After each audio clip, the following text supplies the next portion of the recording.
Saudara sekalian yang dikasihi oleh Tuhan Yesus, kita bertemu kembali dalam renungan sapaan iman atau resapi GKJ Margoyudan. Dan bersama dengan saya, Pendeta Tanto Kristiono. Saudara yang terkasih dalam Tuhan Yesus, mari kita di saat ini merenungkan firman Tuhan, agar firman Tuhan itu sungguh menerangi langkah hidup kita. Maka kita memohon kepadanya di dalam doa. Bapa di sorga, kami datang kepadamu mengucap syukur atas berkat yang Kau berikan bagi kami. Kami pada saat ini hendak mendengarkan firman-Mu Tuhan, agar firman-Mu itu menjadi cahaya dalam hidup kami dan pemandu dalam hidup kami setiap hari. Nyatakanlah firman-Mu Tuhan di saat ini dalam program resapi ini, kami siap mendengarkan. Amin. Saudara sekalian yang dikasihi oleh Tuhan, saya akan membacakan bagian Alkitab dari Injil Yohanes pasal 13 ayat 36 sampai dengan 38. Yohanes 13 ayat 36 hingga 38 yang demikian. Simon Petrus berkata kepada Yesus, "Tuhan, kemanakah engkau pergi?" Jawab Yesus, "Ke tempat aku pergi engkau tidak dapat mengikuti aku sekarang. Tetapi kelak engkau akan mengikuti aku." Kata Petrus kepadanya, "Tuhan, mengapa aku tidak dapat mengikuti engkau sekarang? Aku akan memberikan nyawaku bagimu." Jawab Yesus, "Nyawamu akan kau berikan bagiku? Sesungguhnya aku berkata kepadamu, sebelum ayam berkokok, engkau telah menyangkal aku 3 kali. Demikian Bapak Ibu, Saudara sekalian yang terkasih dalam Tuhan Yesus, firman yang kita dengarkan dari bacaan Alkitab melalui Yohanes pasal 13 ayat 36 sampai dengan 38. Dan tentu berbahagialah yang mendengarkan firman Tuhan dan melakukan dalam hidup setiap hari. Saudara sekalian yang dikasihi Tuhan, bagian dari yang saya bacakan tadi adalah kisah tentang ketika Tuhan Yesus pada waktu itu hendak memasuki sebuah masa penderitaan. Ketika itu, murid-murid bersama dengan Tuhan Yesus sedang berkumpul dan Yudas Iskariot mengalami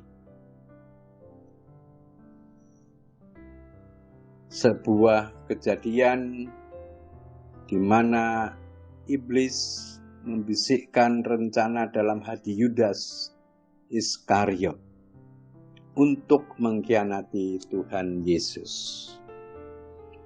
Dan pada saat itu pula, ketika berada di suatu ruangan itu, Tuhan Yesus melakukan pembasuhan untuk kaki para murid-muridnya. Bapak, Ibu, dan Saudara, waktu Tuhan Yesus mengatakan akan memasuki sebuah masa di mana para murid tentu tidak akan mengerti dan apa yang akan dijalani ketika saat itu.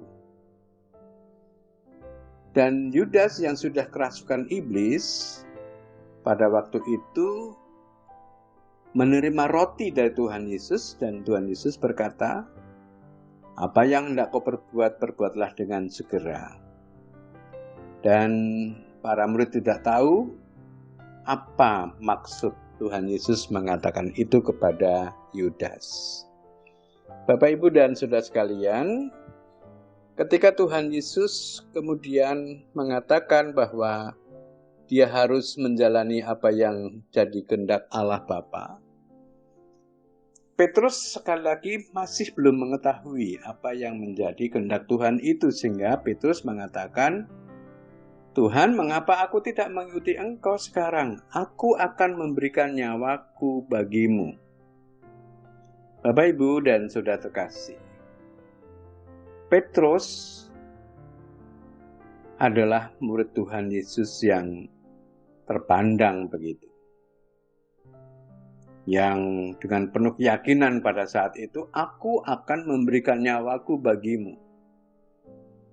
Seolah-olah dia akan menjadi seorang pahlawan bagi Tuhan Yesus, dengan siap memberikan nyawa pada waktu itu, sebelum Tuhan Yesus ditangkap dan dianiaya. Maka kita dapat melihat bahwa ungkapan Petrus ini ungkapan seorang yang sesungguhnya tidak tahu apa yang dia katakan dengan begitu jumawanya, begitu yakinnya akan pernyataannya itu. Bagaimana dia akan memberikan nyawanya bagi Tuhan Yesus, dan dia tidak tahu apa yang akan terjadi pada Tuhan Yesus. Maka Tuhan sudah tahu apa yang akan terjadi pada Petrus, yaitu, sesungguhnya aku berkata kepadamu, sebelum ayam berkokok, engkau telah menyangkal aku 3 kali. Dan di cerita selanjutnya, terjadilah hal yang dikatakan oleh Tuhan Yesus itu. Petrus menyangkal 3 kali, menyangkal bahwa dia menjadi murid Tuhan Yesus, menyangkal kalau dia kenal, menyangkal tidak ada hubungannya sama sekali dengan Tuhan Yesus. Dan kemudian ketika penyangkalan itu sudah genap 3 kali, baru ayam berkokok. Seolah-olah memang ayam berkokok itu menunggu penyangkalan Petrus itu 3 kali. Bapak, Ibu, dan saudara, dalam hal inilah sesungguhnya Petrus dapat melihat pada dirinya sendiri hanyalah sebatas manusia yang tidak tahu apa yang akan terjadi dengan peristiwa yang besar yang terjadi pada saat itu. Bapak, Ibu, dan saudara sekalian, apakah sikap Petrus itu hanya berlaku pada Petrus? Sangat mungkin sikap tinggi hati, merasa diri paling hebat, merasa diri paling sempurna dan sebagainya itu ada pada diri kita. Dan kita diingatkan melalui bacaan ini agar kita menjadi orang yang rendah hati, mengedepankan Tuhan dalam hidup kita. Jangan kita jumawa, jangan kita merasa paling segalanya, karena sesungguhnya kita hanyalah manusia belaka. Oleh karena itu, kisah ini mengingatkan kita sekali lagi, kita manusia yang harus tunduk dan ikut apa yang menjadi kehendak dan rencana Allah. Tuhan memberkati. Amin. Kita berdoa. Terima kasih Tuhan untuk renungan singkat pada saat ini. Kiranya menjadi berkat bagi kami untuk agar selalu kami rendah hati dan mengedepankan Engkau dalam hidup kami setiap hari. Amin.